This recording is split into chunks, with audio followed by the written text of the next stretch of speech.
ఎవరు?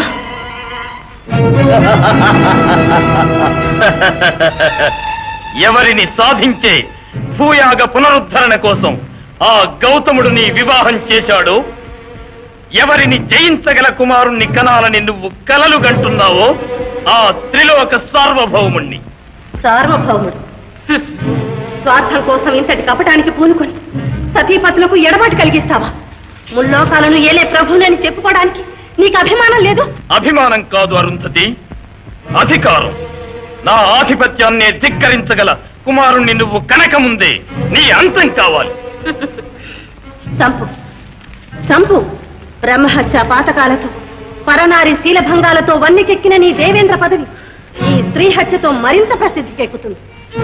కొండల్ని పిండి చేసే వజ్రాయుధాన్ని సిగ్గుమాలి ఒక స్త్రీపై ప్రయోగిస్తేనే కానీ నీ అధికారం నిలవదనుకుంటే కానీ స్త్రీ హత్య, భ్రూణ హత్య, ఈ పదవి వ్యామోహ తృష్ణే ఒక పాపాల మాలగా ఆకల్పంతం నిలిచిపోతుంది.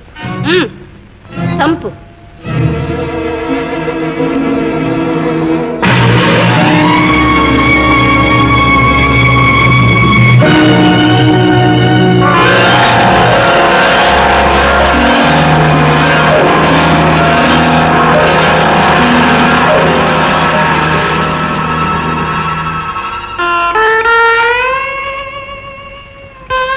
ఈ పరిస్థితిలో ఏ ముఖం పెట్టుకుని ఇంకా నా తండ్రి మతంగుని ఇంటికెళ్ళను.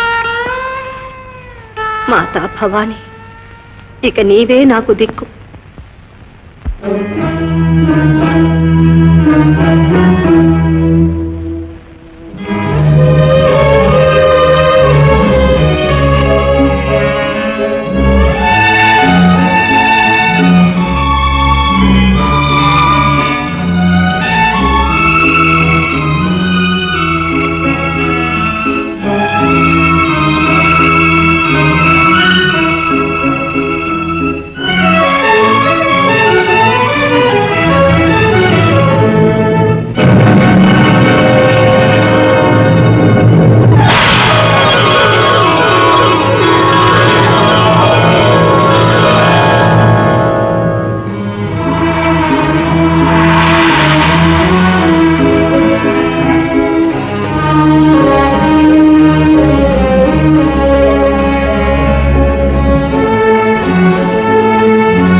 కారణ జన్ముడు కనుకనే ఇంతటి శక్తి నీకు అబ్బింది.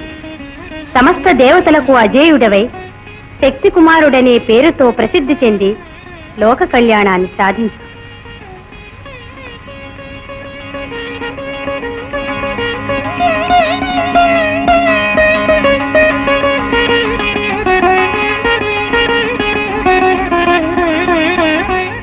శక్తి కుమారుడు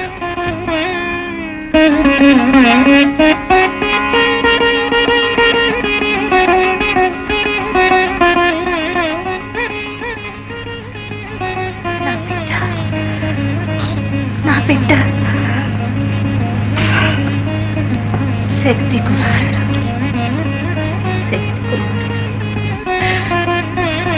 గౌరీమాత ధన్యురాలు తల్లి.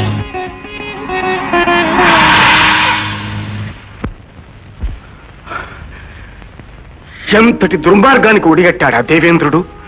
మన ప్రారంధానికి మరొకరిని నిందించి ఏం ప్రయోజనం నాన్న? నాకీ అజ్ఞాతవాసం విధి లిఖితం. విధి లిఖితమని ఈ అడవుల్లో ఒంటరి జీవితంతో కృషిస్తావా అమ్మా? నీ తల్లిదండ్రులు మేము చనిపోయామనుకున్నావా తల్లి? లేదు నాన్న, మీకు సంబంధించినంత వరకు నేనే చనిపోయాను. అవును నాన్న, భర్త నిరసించిన స్త్రీకి పుట్టినింట మాత్రమే కాదు, ఈ భూమి మీదే స్థానం లేదు. అందుకే విధాత నాకై విధించిన ఈ వ్యధలన్నీ ఒంటరిగా అనుభవించడానికి నిర్ణయించుకున్నాను. కానీ ఈ పరిస్థితి తెలిసిన తర్వాత మీ తల్లి నిన్ను చూడండి ఒక్క క్షణమైనా మరలేదే. అందుకే నా పరిస్థితి అమ్మకు తెలియపరచనని మాట ఇవ్వండి. అమ్మా, తప్పదు నాన్న, తప్పదు. కళకళలాడి నా ముఖం చూసి ఆనందించాలని కరలుగానే నా తల్లి ఏ శోకమయ స్వరూపం చూసి భరించలేదు నాన్న, భరించలేదు. అమ్మా, పుట్టుకతోనే మాకు వెలుగు ప్రసాదించిన నీ బ్రతికే ఇలా కటికి చీకటైపోయిందా తల్లి? కటిక చీకటి కాదు నాన్న, కర్తవ్య నిర్వహణ. ఏ జగత్ కళ్యాణాన్ని ఆశించి నా పతిదేవులు నన్ను వివాహం చేసుకున్నారు, ఆ కర్తవ్య పాలనే నాకు వెలుగుబాట. సరే తల్లి, నీ సంకల్పం అమోఘం.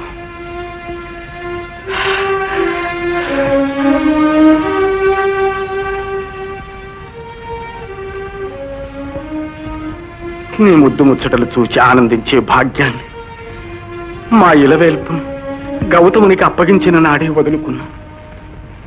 ఈనాడు మాత్రం ఆనందానికి అరులు చాచడం ఎందుకు?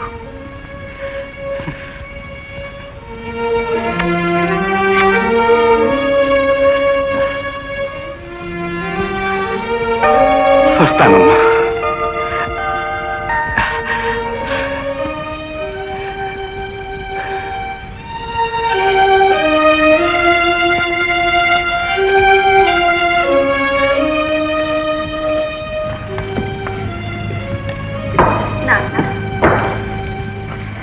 ఏమిటమ్మా?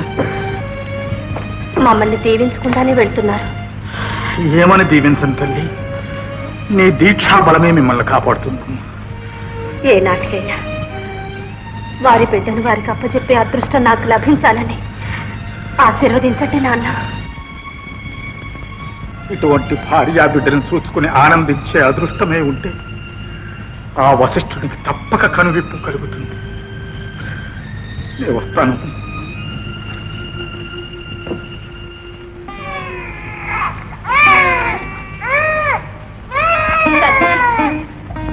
అటు దైవసముడైన భర్త అనుగ్రహానికి దూరమయ్యాను, ఇటు దయామూర్తులైన తల్లిదండ్రుల ఆదరణకు నోచుకోలేదు. అంధకారమయమైన నా జీవితంలో మిగిలింది ఒకే ఒక ఆశయం, ఈ బిడ్డను పెంచి తండ్రంతటి వాడిని చెయ్యడం. నన్ను గమ్యానికి చేర్చే భారం నీదే తల్లి.